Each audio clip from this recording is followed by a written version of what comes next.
This webinar series, yes, this webinar series has been realized as part of the Digital Bridges Connecting Generations Through Technology project. It is supported by Erasmus Plus Key Action 2 Adult Education Program. For the overall project, we are cooperating with our partners from Austria, Turkey, and Germany. And also we're pleased to see some partners among the participants today as well. And as the partner team of the project in the Netherlands, Utrecht, we are Stichting Sunny Days with Jaren, Yasha, and Tanya, and me. So we have organized this webinar series. Today's session is titled From Social Inclusion to Digital Innovation, Designing for Seniors. So we will elaborate this session as two parts. First, the social inclusion part, and then the second, we will continue with the digital innovation. And both parts are related to the same target group, seniors. So together we will first explore social loneliness and digital inclusion among the seniors. Then we will proceed with digital care projects that are being developed for this same target group, seniors. And rather than offering direct solutions, so this session, this webinar aims to deepen our understanding of older adults as a diverse group with varied social and cultural backgrounds, as well as different learning needs. Then it will present current technologies and initiatives designed to promote access to digital healthcare and social inclusion for seniors. So we are very pleased to have two expert speakers joining us today who will share insights from their work in the Netherlands and in Germany. For the part of digital innovation of this webinar, we have Professor Dr. Henk Herman joining us from the Netherlands. He's a CareTech expert at the eHealth group at Wilans. This is a leading expertise center on long-term care in the Netherlands. He's also a professor of value-based digital care innovations at Eindhoven University of Technology. Today, Professor Knapp will be talking about digital innovations concerning our target group, seniors, and more specifically about their work at Wilans, AI usage in long-term care innovations, and one of their specific projects. So thank you, Professor Knapp, for joining us. So to share insights on the social inclusion part, we have Gergana Ghanbarian-Baleva joining us from Germany. She is the project lead for Seeing Differently, Creating Inclusively, Encountering Culture and Diversity. It is an initiative of the Bonn EMFA integration agency. And in her work, she combines her creative artistry with her expertise in cultural communication. Today, as our first speaker, she will be talking about the social inclusion aspect of seniors, especially seniors with a migration background, and how to specifically reach out to this target audience. As our webinar structure, we will now begin with our first speaker's presentation, followed by Professor Knapp's presentation. And it's going to be after both presentations that we will open the floor for questions and contributions from the audience. So during the presentations, if you have any questions that comes into your mind, please write in the chat, so we will be addressing them after the presentations. Yeah, that being said, I give the floor to Gergana first. Thank you, Gergana. You can share your screen. Okay. Hello, everybody, and I want to welcome you very warm. And as Besa said, my name is Gergana Ghanbarian-Baleva, and now I will want to share my presentation. Just a moment. Okay. So now it's ready. I'm very happy to introduce our project, Seeing Differently, Creating Inclusively, Encounter and Culture in Diversity. Our project is based in Bonn, Germany, and is supported by Aktion Mensch. The project is based on a very simple and idea. Every person, regardless of age, background, and ability, should have the opportunity to participate in cultural and social life. The project, we try to make cultural events and to foster cultural participation. And this is not a luxury, it is an important part of belonging, of identity and well-being. So the next slide. I'm sorry. Okay, so scientific studies shows that older migrants face serious risk. There are significantly higher rates of loneliness, of depression and dementia, including Alzheimer's disease. It's our mission to respond to these challenges by creating safe, welcoming, and low threshold spaces. The causes of these issues are often found in biographical factors. This includes difficult life experience, interrupted education, and long phases of social isolation. Language barriers and digital exclusion can make these challenges even more difficult. A major focus of our work is digital inclusion. There is a significant digital age gap, especially for those who grew up without technology and electricity. Because of this history, many people feel insecure or excluded in today's digital environments. This gap leads to major participation challenges. While digital media is a tool, it can sometimes give a false impression of contact. It can never replace real personal encounters. Our project helps people gain digital skills while encouraging face-to-face social interaction. Beyond technology, we face additional barriers like shame and insecurity caused by language deficits. To overcome this, we use accessible communication in clear language. We promote accessibility, which is not just about ramps, but about designing experience that everyone can understand. Migration, age, and loneliness are deeply linked. We strengthen communities by creating encounters. When people from different backgrounds meet, it reduces also prejudice and builds trust and respect.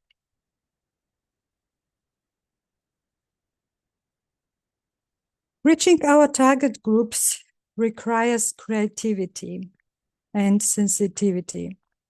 We must be proactive because traditional outreach order often fails.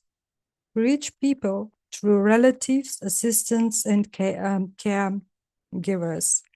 It also vital to the existing meeting spaces where people already feel comfortable. Ineffectiveness of newsletter and flyers. We learned that common media like newsletters and flyers are ineffective for our audience. They do not build the necessary trust. Trust is the foundation of our work. When people create something themselves, they gain confidence. They discover new abilities, and we want that every participant to feel that he can do something, he belongs to the society, and his voice matters. WhatsApp groups are highly effective for our communication. We also provide translations in Farsi, Pashto, Ukrainian, and Arabic to remove language barriers. Our goal is for participation to be easy, intuitive, and free of bureaucratic barriers. By keeping conditions simple, we empower more people to join our workshops and creative labs.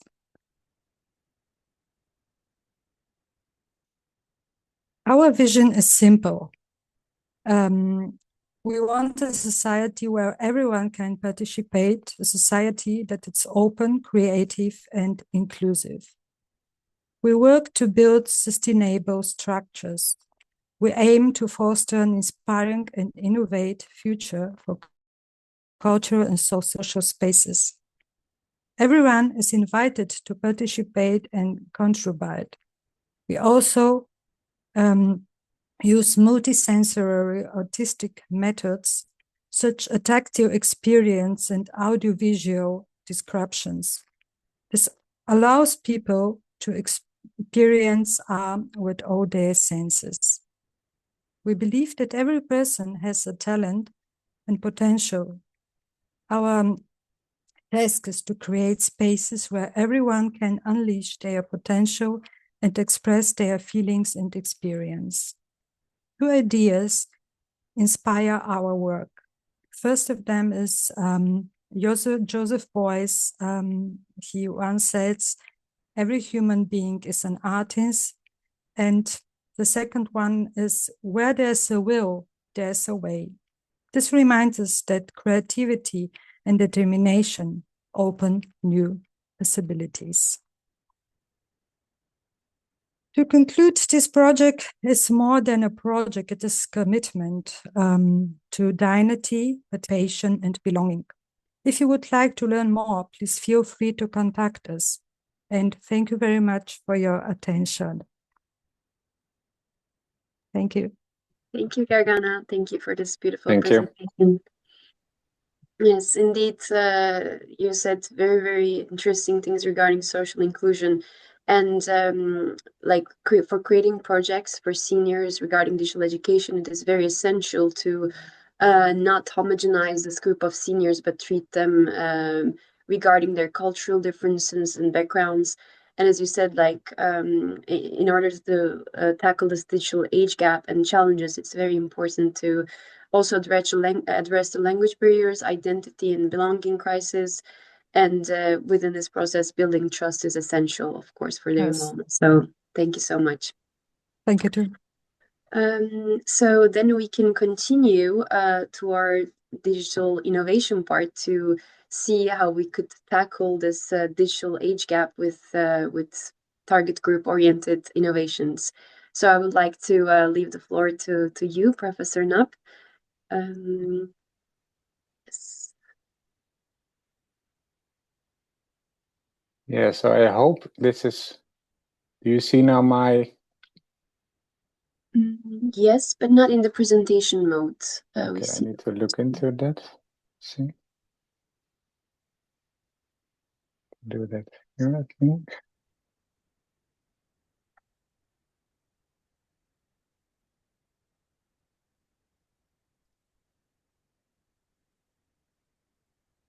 And well, just while I'm figuring out how to do it, I really like your presentation, Gergana, and it would be a pleasure to also work with you. Thank you very much. Yeah, we have some projects also with people with a migration background. And if you look, for example, at the development of digital innovations, we see in particular in the Netherlands that people with a migration background are hardly included. So in all the design processes. So that's something really that we need to focus on. So I will check now again how I can share the right one. Let me see, maybe if I can do it like this. And then I will do like this, I think. Yes, you perfect. see it now? Yeah. Okay. Yes. Great. Yeah. Okay. Good. Yes. So thanks again for the invitation. I think a topic that is worthwhile focusing on, well, also because of the reasons I just shared. I will talk a little bit about Freelance, the organization that I work for, but also the TOE and some of the projects that we do for seniors, but also for people with dementia. And maybe I can also tackle some of the projects that are focusing on people with a migration background. Well, I work at the TOE also as a professor on value-based digital care innovations, also at the Expertise Center of Dementia and Technology, and then Freelance, the National Expertise Center on Long-Term Care. So I'll start a little bit about Freelance and the TOE. Yeah, well, you probably already know it, but I think it's important to show, and this is something that we of course face across Europe, across the world, We have an aging society, not a super aging society yet in the Netherlands. But what you see is that, of course, health expenditures are rising. So more than 10% of our GDP is spent on healthcare. And if you look at long-term care, well, the Netherlands, we are champions in spending on long-term care. And we see that, well, almost 1 in 5 is working now in healthcare. But if we don't change anything, that will go to 1 in 3. And that is, of course, not sustainable. So freelance expertise center on long-term care, we have about 250 employees. We focus on long-term care, and that's care for people with disabilities, but also care for seniors. And we do that by sharing knowledge, by gaining knowledge, doing various projects and programs in the Netherlands. And one of the groups in our organization is focusing on digital care, care innovation. So we have about 45 people now working on those projects and programs. And we really want to work on the transformation in care in the Netherlands, where digital innovations are just something that we use in care process and are really common to use, because it wasn't the case. We focus on iterative co-design, also talked about by Gergana. We do a lot of value assessment and more data-driven care. Well, you see some of the projects that we are doing. A lot of them, most of them are in elderly care. Well, on the right, you see some colleagues. They are testing a new sensor system in the care home. But we also focus, for example, on day structure support. We do a lot of ethnographic research. We also focus on supporting, for example, the care professionals, and more, of course, also on AI and artificial intelligence. So yeah, knowledge sharing is what we work on. We work on uniform methodologies for design, for value assessment. We focus on new innovations in long-term care. You see here a transfer bed that we tested from Singapore. And we also do international projects and presentations. But if you look at the way we work, and Gergana was also talking about that, is that we really work always in iterative co-design. And one of the models that we made, and that's also used a lot now, also by designers, but also by organizations, care organizations, municipalities, is the honeycomb model. And it actually goes from the left top to the right bottom. So of course you always focus on the needs analysis. Well, if you also talk about people with a migration background, I mean, that's where you start. But what are the needs? What are the abilities of the user group? And then, of course, you want to involve them in all the steps. But what we see is that if you look at most of the projects and programs that are run, is that they end about here. So there's some validation, there is some actual use, but we hardly scale up all these innovations. And it's very difficult to transform society, and it takes time. So now we also focus a lot on those parts. Well, next to my work at Freelance, I work at the Expertise Center on Dementia and Technology. And this is also really about inclusion and letting people with dementia be involved in development, in value assessment, all the way from the beginning. We also did some studies where we studied, well, all the projects and programs that are run worldwide. And actually in the pre-design phases, or the phases that you want to talk with the end user groups, with people with dementia, they are hardly involved. So the question, the need, is usually from the care professional, for example, not from the person with dementia. So we really involve them in living labs, in development and design of technologies and innovation. And we call that warm technologies. Well, here are some examples that we are working on at the ECDT. So AI in long-term care. We do many projects on AI. Well, you probably know about AI, but just to show that it's not something from now, but it's something that has been developed, of course, from the 1950s, all the way up to now the large language models and the generative AI that we focus on now. But of course, it has a long way, and a lot of the innovations that are on the market, they have some sort of AI in it, even if it's just a sensor network.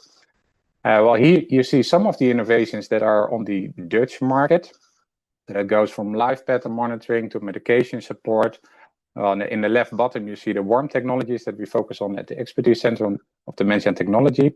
We have a really nice one, which is like the home compass. So it's a compass that you give to a person with dementia, and it always points at your home. So this is really about capability theory. So what capabilities does the person still has, and try to support that, for example, by a compass. Well, one of the examples I want to show, which has been in developed for quite some time, is life pattern monitoring. This is used for people at home, just to monitor the life patterns, to know, are there changes in for example, sleep patterns? Are there changes maybe in wandering, those kind of things? And what we found in some research is that it really reduces worries and stress among family, because you have some insights in the life patterns. We can early detect changes by these life pattern monitoring systems. Yeah, and of course, if you look at privacy and autonomy, on the one hand, you could say, okay, systems like this, it could be negative because you actually monitor people. But of course, it's a sensor. But on the other hand, if you look at care professionals, I mean, sometimes it could also be nice that there's not always a check on. Well, these are also systems that we focus on. I will go, in respect to the time, a little bit faster. But these are systems that we study in, for example, care homes, so proactive monitoring. Some other examples that we study are social robotics. This is really a rising field in the Netherlands, but also worldwide. So robots that can support, for example, day structure. So if you might forget to eat, or during the morning, just a reminder that somebody is coming. These day structures robots can really be of support, and of course the cuddly robots and the well-being robots. Yeah, main focus that we also have now are on these type of robots. So can we make robots that really provide physical support? Because we know a lot of strain is there among informal carers, professional carers, and could there be robots? Could there be robots developed that support in physical care? And this is still a major challenge. Because we're not that far yet, and well, you could say, okay, we have the nice robots of Tesla, for example, but a lot of times what we see is like the Wizard of Oz. So there are still people behind it, letting them behave. I mean, even the Unity robots that we saw in China with the new Chinese New Year, they are still pre-programmed. So it will take some time that we have these type of robots in our houses.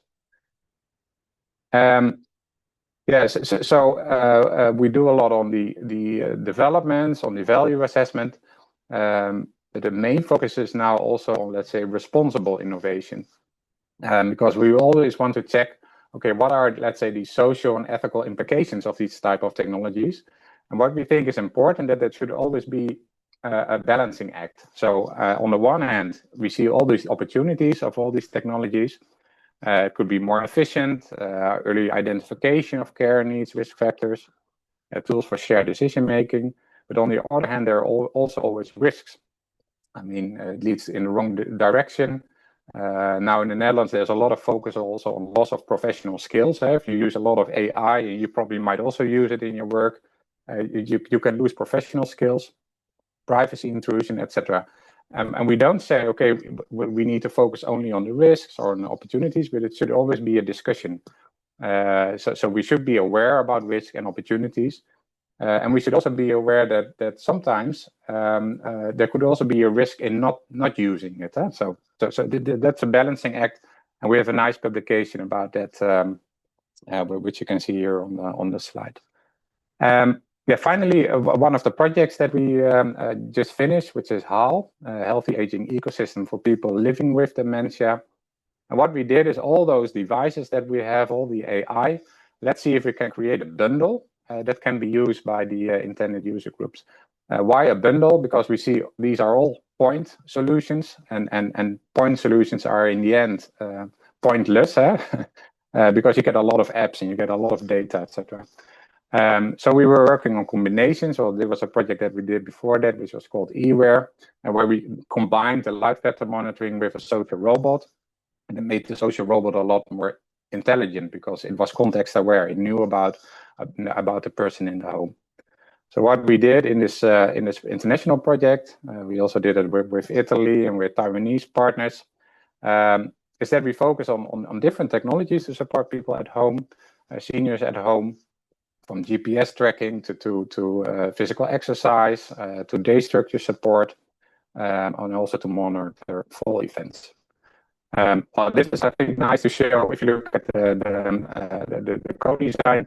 I also saw that at Gergana, but we did a lot of co-design sessions. So on the one hand, we wanted that the technologies that we were introducing would fit the end user groups, so they were in the driver's seat, that they choose what to use. But of course, if you look at the AI and the dashboarding, that was something that we did with the care professionals. And in the end, we had 318 end users involved, which was really nice, I think. But here's some screens of co-design sessions that we had, also with the care professionals. And in the end, we had this dashboard. This was a dashboard that could be used by care professionals and informal carers, where the data from different devices were combined, and actually also for early detection. So early detection of physical things that were going on, maybe sleep problems and those kind of things. Well, hopefully I'm still in time. If you want to know more about these technologies, about the processes, about the bundles, about the research that we're doing, you could go to the Digital Care Knowledge Base. This is a website that we made in the Netherlands, where a lot of information can be found on the use, but also on the financing in the Netherlands, but also on some ethical balancing acts, etc. So yeah, you could scan it and go there, and well, you can easily translate it, of course, in Google. It might be nice to look around, and that was my presentation. So thank you for your attention. Yeah. Thank you so much for this insightful presentation, Professor Knapp. You did touch upon very diverse but really interesting topics, from co-design, how it relates to innovations and technologies, to the sector of AI, how it's used in monitoring, and it was personally very interesting to again see this whole discussion around AI and opportunities and risks, and how it relates to this fragile target group of seniors. It was very insightful person. I would love to learn about it more. We have some questions in the chat. Yes, also I had this in my mind. Maybe it's a question for both, actually, because in the beginning you said that after Gergana's presentation that there was a need in the Netherlands especially for the innovations regarding the seniors who have different cultural backgrounds. So how can these digital tools be designed to reflect the cultural and linguistic diversity of seniors maybe across Europe? And how could this maybe relate it to the honeycomb model and co-design? Yeah. So what I shared about the ECDT, so the Expertise Center on Dementia and Technology, is that we already see, for example, that also people with dementia, they're still hardly involved in many of the technologies that are developed for them. And what we also see is that if you look at people with a migration background, and we have large groups in the Netherlands. So, for example, in the eastern part, we have a very large Turkish group. A lot of them are seniors. They have difficulties in speaking Dutch, for example, and then all those technologies that could help them are in Dutch, and they are developed not with them. So I do see a lot of opportunities now. If you look at AI, for example, so it becomes easier and easier to have things translated or transformed to user groups, to more personalize it. But then we also see other challenges, and one of the projects that we're doing now is, I think, also quite interesting, is that many of the large language models, they are trained on Western data. So even if you have a dialogue with an AI agent, the AI agent has been trained on Western data, but that might not fit well with people, for example, from Asia. So there's still a lot to do with also training the AI models. And I'm glad that at least there's more and more focus on also people with a migration background also in design. So we see some of the solutions that I showed. For example, we have Anna for Care, which is an interface also specifically built also for people with a Turkish background. And we see some other technologies also, but then still, I also had discussions with innovation, with directors, and they say, well, we translated everything to this language, but that's of course not the way to go. I mean, it's in all the steps you really want to have them involve more, but it's of course a challenge, and yeah, it takes time. Yeah. Yes, for sure. Gergana, would you have anything to add on that regard as a social practitioner? Like in your work, do you collaborate with technological developers and innovations? And what is your experience on that regard? Yes, I think it's very difficult to include all the groups with their disability and their needs, but we try to reach them through migrant organizations and to make something like a tandem with younger migrants and older migrants because of the cultural and language gaps. And next week on Sunday, we will have an cultural event, and we will try to show older people with migrant and refugee backgrounds how to use the smartphone. And we invite also younger people. They can bring also their children or grandchildren to help them, because I think this is the best way to reach them in their cultural background. Mm-hmm. Yes, for sure. It is very interesting. And in the Digital Bridges projects, we also had this intergenerational approach. And from our experience too, we found that getting together two generations and making them communicate in their own language also, as both of our speakers have highlighted, is very, very useful in that sense, because they feel this familiarity and trust. Yes, and I really like the focus also of Gergana, that you link, let's say, the older generation with the younger generation. And also, if you look at, for example, what we do with people with dementia now, is that we're also looking for different methods to include people. For example, if you look at the pre-design phase, so where you really want to gain insight into needs, you cannot rely on let's say social psychology methodologies that you just do an interview. So we're also looking for new methods and new means to gain insight into needs, wishes, abilities. So, for example, we really want to build trust. For example, that's an important one. So you first need to build trust. You first go to a person, and of course it takes a lot of time, but it's important. And just have a normal chit chat before you do your research. So you really want to know the user group. Then you can also use other means than text or maybe interviews to gain insight into needs. So we also rely more and more on anthropology and ethnographic type of research. So those are all things that we try to build as a toolbox to support the inclusion in design and research. Yeah.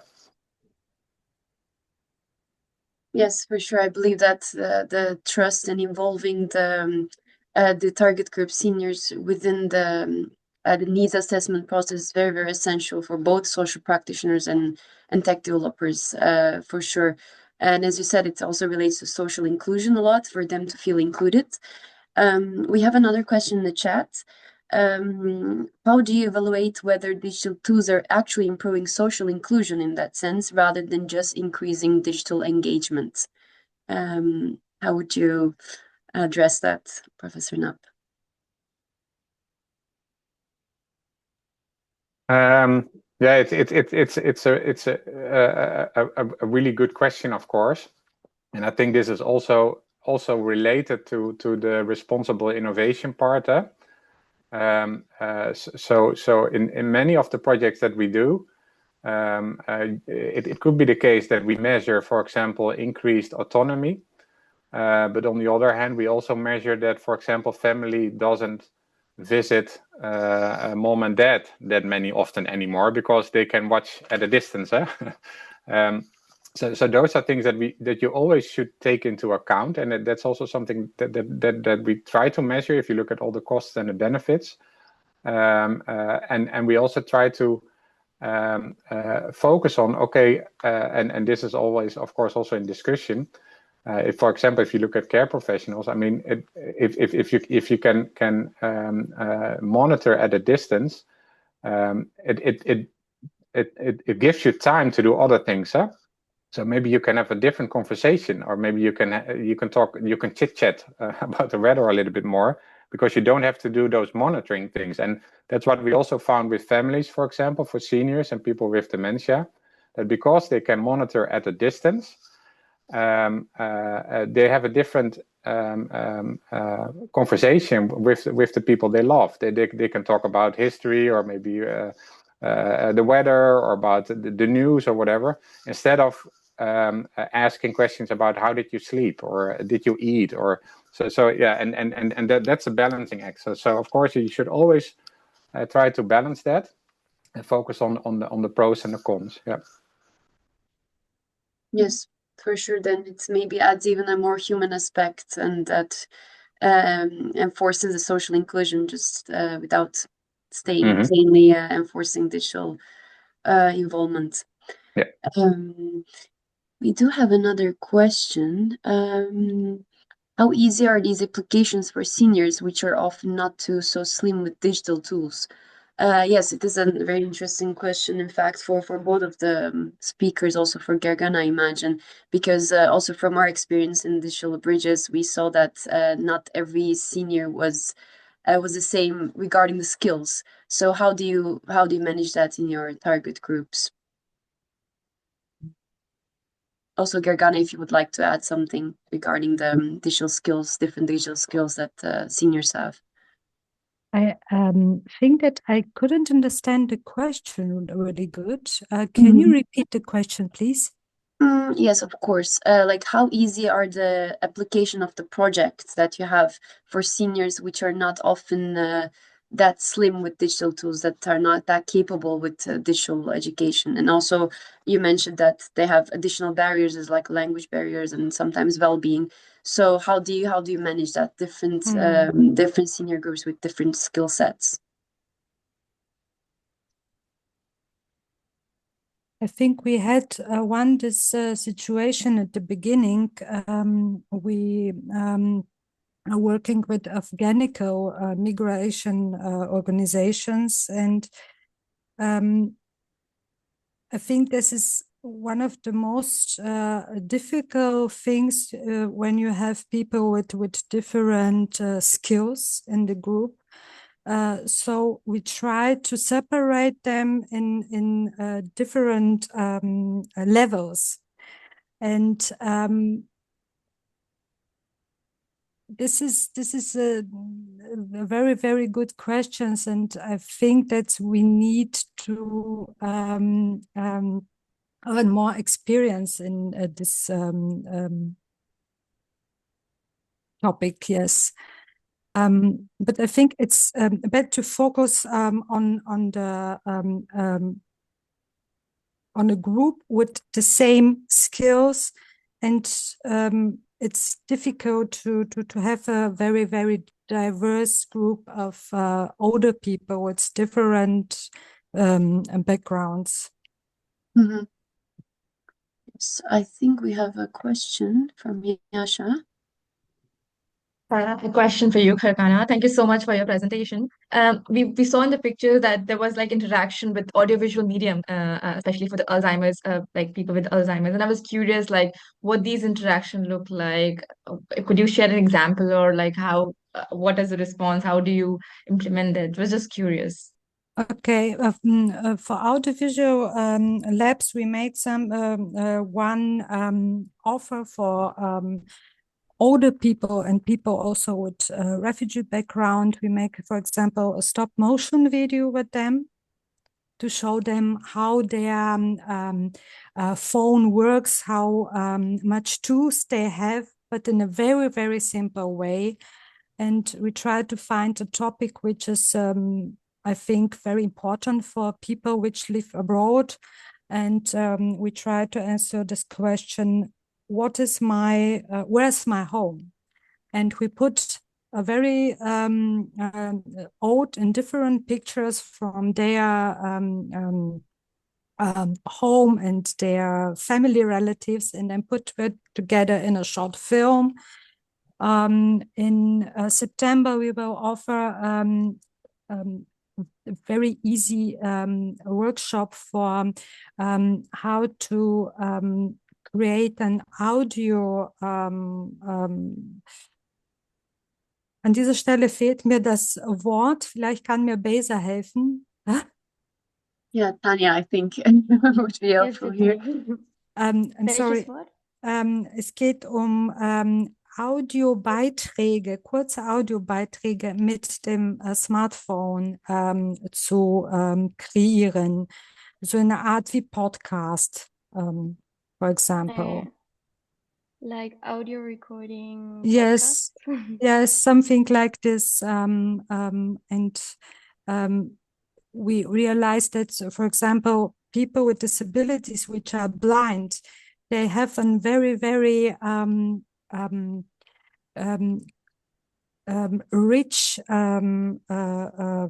language to show pictures and words, and to use every potential in our participants. We will try to offer them this audio workshop. Thank you. And I was follow-up question. Are you using a methodology to design these workshops? Because this is a very interesting idea. So we're just curious, do you have a methodology like we saw in Professor Herman's presentation about the honeycomb model, where there was like steps and processes, or is it more based on observation experiences and like a little bit more traditional setup? Just curious how the two different organizations, right? Like you are a smaller organization working on the ground, and then there's a university department. So just curious. I couldn't hear the first part of your question. Sorry. Can you I repeat? was curious, is there a model or methodology that you apply to design these workshops, or these are more observation based or just like creative? It's more creative. You try to make spaces where people can meet each other. And we have a lot of older people. They come to our workshops and they just take part without doing nothing. They are looking for a conversation, for a contact with others. And now they know us and they trust us, so they came to dancing, they came to drawing or writing, doesn't matter. They want to be part of a group. And in the first year, we started 2024 in July, we tried to reach the people through the personal contact. And now I think we have the experience what they want. And most of them is to do something with their hands. Handcrafts are very, very important. Mm-hmm. And they reminded them from their past, what they do, what their grandfathers do. Also, cooking is a very important topic. They want to cook, or they want to do something outside in the garden, something that grew up, and to create things. Thank you so much, Gergana. Regarding this very innovative audiovisual methods, actually, now that I'm thinking, Professor Knapp, for example, you mentioned care robots and use of diverse technologies to address seniors' care problems. And also you mentioned that including dementia patients and like handicapped seniors maybe is an ongoing process. So I'm thinking on this process, where is the place of audiovisual methods or technologies, and is it something that you are working on for these type of patients also? Yeah, so you mean in the design and maybe value assessment phase? Yes. Yes. So what we do, we have a lot of, let's say, from the creative industries and industrial design. It is quite common if you look, for example, at design thinking and those methodologies, to use audiovisual materials, not always, let's say, high complex technologies, but it could also be like low complex technologies. But those are certainly used, and also sometimes online. And if you look at low complex materials, I mean, it could be like conversation cards and all those kind of things. What we are studying now, and that's a really interesting one. It's one of my PhD students at the TUE. There we are trying to find out how can AI support in the design of technologies for seniors and people with dementia. So then actually an AI agent is also part of, let's say, the design team. And we already had some tryouts, and it worked quite well with also a large language model, just with a very easy representation of a person just with some eyes, who could ask questions, but where you can also put in sometimes some gaming elements, so some serious gaming elements that makes it fun to share information. So, for example, one of the projects that we are doing is focusing on an emotional passport. So it's really important also in care that you know the person. So that you know that person maybe was a sailor, or that he was always a very happy person, or whatever. So things in your life you want to share with others, and it could be informal carers, it could be professional carers, maybe later on.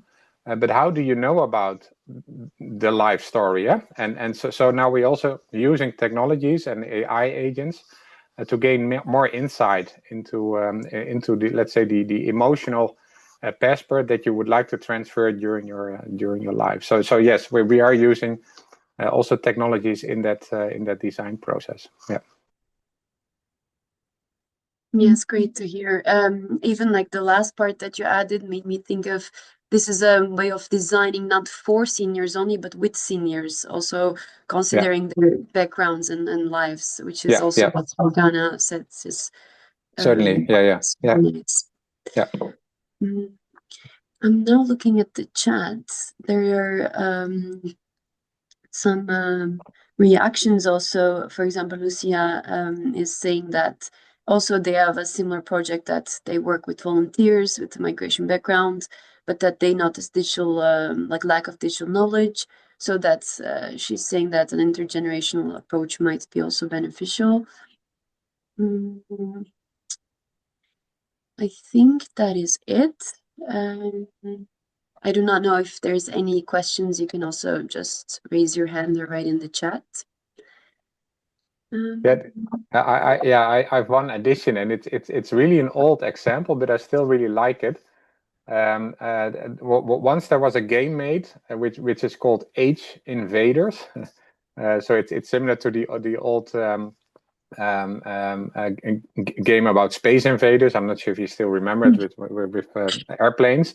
But what they did, I really liked it, and I think that's also something that we can focus on, maybe on design and inclusion, is that you balance the abilities of younger generations and let's say the older generations. So in Age Invaders, the older people that were playing it, they had an advantage in making decisions and planning, and that was balanced by, let's say, the speed and reaction abilities of the younger generation. So in fact, they balanced the abilities, and I really still like that idea from that game that was developed, and I think that's something that we also really focus on the capabilities of the people, the capabilities of the younger generation and the older generation, also in design, and maybe using some game elements, but yeah, as an addition. Oh, that is very, very interesting indeed. Also, like for our project Digital Bridges, we did adopt the same approach of game design, but it was more tactile, let's say, not digital. Yeah. But it was the same concept of bringing together generations where they could play a game for digital learning. But what you said Yeah, is very, that's- very true. Yes, even though this younger generation is capable about like is fast and knows what to do with digital skills, there's another type of knowledge that older generation brings. So it is it's very interesting. Yeah. Nice. There is some things on the chat. Yes. So there's a question that Jaran said it's very interesting to hear how AI is included in the design process as well. Is there a way we can apply this game to our beneficiaries? So, what do you mean by beneficiaries, Jaran? Like partners? No, to our participants. The participants joining in our sessions, in our trainings. I mean, because it's very useful and also it's very relevant what we do here in the scope of the project. So I would like to know more about this game, and if there's a way to apply to try it with our participants, it can be fun. I also think. Okay, nice, good. Yeah. I also agree. Yes. Then I think, Gergana, also, is there something that you would like to end as we finish? No, thank you very much. It's was a big pleasure for me to be here, to take part. Of to know course, Yes, I agree. such a experts here. And I would like to have the contacts of our participants of this workshop today. Yeah, me too. Thank you Thanks a very lot. much. It was a pleasure. Great. Yeah.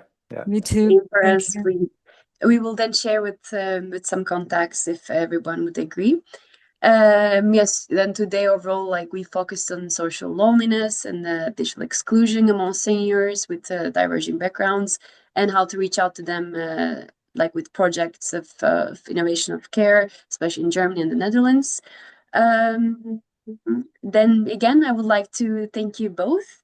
And would like to remind you that our next webinar session will be on the 17th of April. So this was an amazing also introduction for our next topic, which is going to be on AR, AI, smart devices, and the future of aging in a digital world.